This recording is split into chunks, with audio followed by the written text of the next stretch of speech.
ಹುಳ್ಳಿಕಾಳು ಪಲ್ಯ.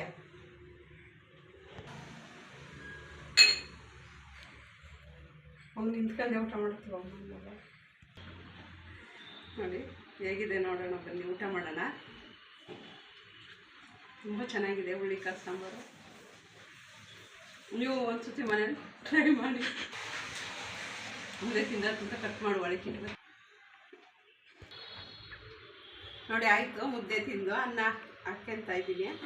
ಸಾಕು, ಅನ್ನ ಮುದ್ದೆ ಜಾಸ್ತಿ ತಿಂದಿದ್ದೀನಿ ಅದಕ್ಕೆ.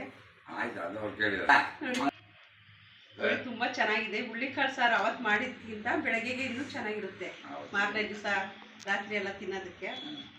ನೋಡಿ ಊಟ ಎಲ್ಲ ಮುಗೀತು ನಂದು. ಇವಾಗ ಈ ಅನ್ನ ಖಾಲಿ ಮಾಡಿದ್ರೆ ಆಯಿತು. ಊಟ ಎಲ್ಲ ಆಯಿತು ನಂದು. ಇನ್ನು ರಾತ್ರಿ ಇನ್ನು ಮಲಗದೆ 10 ಗಂಟೆ ಆಯಿತು. ಎಲ್ಲರಿಗೂ ವಿಡಿಯೋ ಇಷ್ಟ ಆದರೆ ಒಂದು ಲೈಕ್ ಮಾಡಿ, ಶೇರ್ ಮಾಡಿ, ಸಬ್ಸ್ಕ್ರೈಬ್ ಮಾಡಿ.